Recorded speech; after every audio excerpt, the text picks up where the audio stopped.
স্বাগত Bengali home কিচেনে। আজ আমি শেখাবো বেঙ্গলি স্টাইল আলু দিয়ে যে চিকেন কারিটা হয় সেইটা, যেটা ভাত, পোলাও এবং যে কোনো রাইস আইটেম বা রুটি দিয়ে আমরা খেতে ভালোবাসি। এটা খুব ইজি রেসিপি, এটা একদমই সোজা, এটা সবাই জানি, তবে যারা জানে না তাদের জন্য এটা শেখাচ্ছি। চলুন শিখে নিই বেঙ্গলি স্টাইল আলু দিয়ে চিকেন কারি। দেখে নিন এই চিকেন কারিটা বানাতে কি কি লাগছে। পেঁয়াজ বাটা, আদা বাটা, সর্ষের তেল অবশ্যই লাগছে, গোটা জিরে, ছোট এলাচ, লবঙ্গ, দারচিনি, কাঁচা লঙ্কা বাটা, টমেটো বাটা, লাল ঝাল লঙ্কার গুঁড়ো, জিরে গুঁড়ো, ধনে গুঁড়ো, আর এটা তেজপাতা, গরম মশলা গুঁড়ো, হলুদ গুঁড়ো, কাশ্মীরি রেড চিলি পাউডার, রসুন বাটা, আলুকে পিস পিস করে হাফ করে কাটে নেওয়া ছাড়িয়ে, আর চিকেন, নুন, ঘি, চিনি। এটা আমার হোমমেড শাহি গরম মশলা পাউডার, এর লিঙ্কটা আমি ডেসক্রিপশান বক্সে দিয়ে দেবো। এটা আমার হোমমেড টক দই, এর রেসিপির লিঙ্কটাও আমি ডেসক্রিপশান বক্সে দিয়ে দেবো। এবার আমরা মাংসটা মাখিয়ে নিচ্ছি। মাংসটা মাখানোর জন্য আমি ফার্স্টে সর্ষের তেল দিলাম, একটু গরম মশলা পাউডার দিলাম, হলুদ গুঁড়ো দিচ্ছি। এখন মশলাগুলোর হাফ করে এখন দিয়ে দেবো জিরে গুঁড়ো, ধনে গুঁড়ো, আর ঝাল লাল লঙ্কার গুঁড়ো, নুন,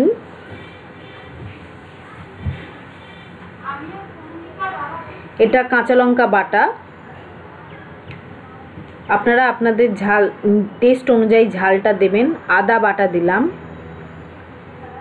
রসুন বাটা, টক দই দিয়ে ভালো করে মিক্সড করে এটা আমাদের মোটামুটি আধ ঘন্টা মাখিয়ে রেখে দিতে হবে চাপা দিয়ে। নর্মাল টেম্পারেচারে রাখলেই হবে, তবে এটা বেশিক্ষণ যদি ম্যারিনেট করে রাখতে চান তাহলে কিন্তু অবশ্যই ফ্রিজে রাখবেন। আর এই রকম মাখিয়ে রাখলে মাংসটা বেশি টেস্টি হয়। 30 মিনিট বাদে আমি দেখুন গ্যাস জেলে কড়াটা বসিয়েছি, কড়াটায় তেল দিয়েছি এখন 2 টেবিল স্পুন মতো। তেলটা গরম হওয়ার পর আমি আলুগুলোকে ছেড়ে দিচ্ছি। আলুগুলো কিন্তু এখানে সেদ্ধ করা নয়, কাঁচা আলুকে হাফ করে কেটে নিয়েছি। এই আলুগুলোকে হালকা লাল করে ভাজতে হবে মিডিয়াম আঁচে। দেখুন আমার মোটামুটি ভাজা হয়ে গেছে। এবার আমি তুলে নিলাম আলুগুলো। সেই কড়াতেই আরও কিছুটা তেল দিয়ে আমি এখানে গোটা গরম মশলাগুলো দিয়ে দিলাম, ছোটো এলাচ, দারচিনি, লবঙ্গ, তেজপাতা আর গোটা জিরে। ফোড়নটা থেকে যখন একটু গন্ধ বেরোবে তখন আমি পেঁয়াজ বাটাটা দিয়ে দিলাম। পেঁয়াজ বাটা দিয়ে অল্প একটু চিনি দিয়ে দিলাম। চিনি দিলে পেঁয়াজটা খুব তাড়াতাড়ি ভাজা হয়ে যায়, আর এতে খুব সুন্দর কালারও হয় তরকারি। পেঁয়াজটা হালকা লাল করে ভাজতে হবে। দেখুন হয়ে গেছে আমার ভাজা, মিডিয়াম আঁচে ভাজতে হবে। এবার আমি আদা রসুনের যে হাফ কোয়ান্টিটিটা ছিল সেটা আমি এখন দিয়ে দিচ্ছি।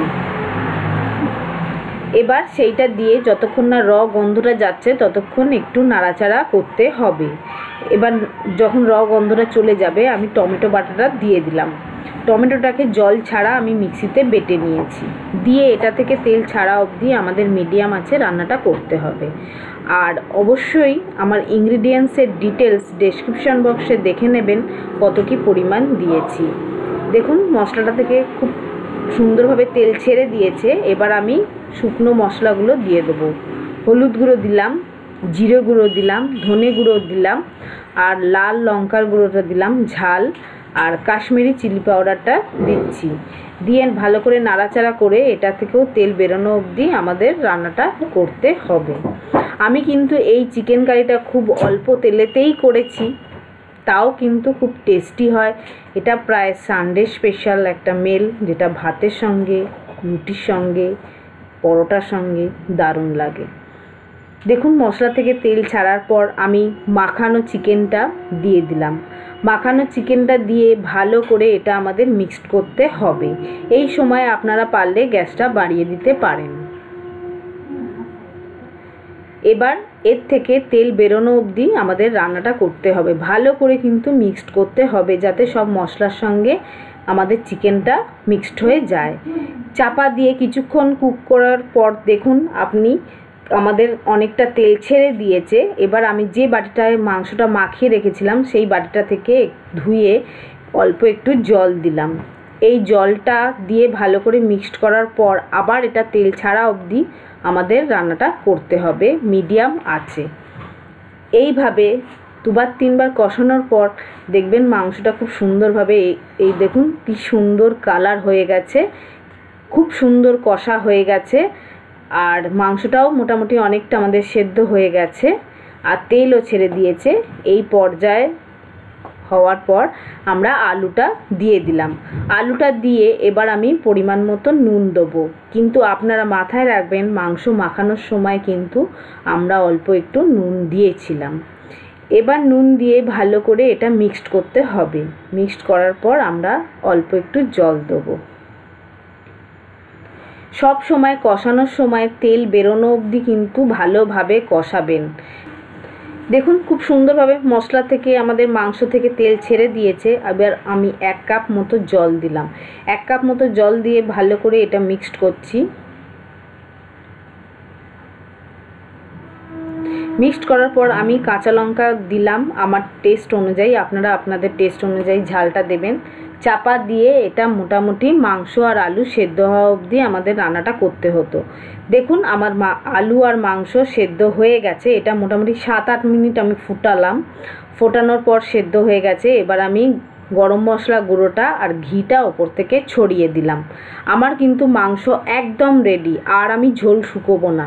এই ঝোলটা আরেকটু ঠান্ডা হলে শুকিয়ে যাবে। এবার আমি গ্যাসটা বন্ধ করে দিচ্ছি এগুলো দিয়ে মিক্সড করার পর।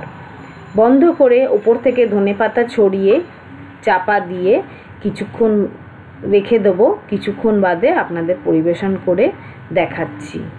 এই রেসিপিটা যদি আমার ভালো লেগে থাকে তাহলে আপনারা আমার ভিডিওটা লাইক করবেন, শেয়ার করবেন, কমেন্টস করবেন। আর আমার ভিডিও যদি আপনাদের ভালো লেগে থাকে তাহলে তাড়াতাড়ি আমার ভিডিও দেখার জন্য আমার চ্যানেল কিন্তু অতি অবশ্য সাবস্ক্রাইব করতে হবে, যাতে ফার্স্টেই আপনারা দেখতে পান। আমি এই মাংসটা ভাতের সঙ্গে স্যালাডের সঙ্গে পরিবেশন করেছি সানডে স্পেশাল মেল হিসেবে। আর এটা কিন্তু রুটির সঙ্গে, পরোটার সঙ্গে, লুচির সঙ্গে খুব ভালো লাগে। টাটা বন্ধুরা।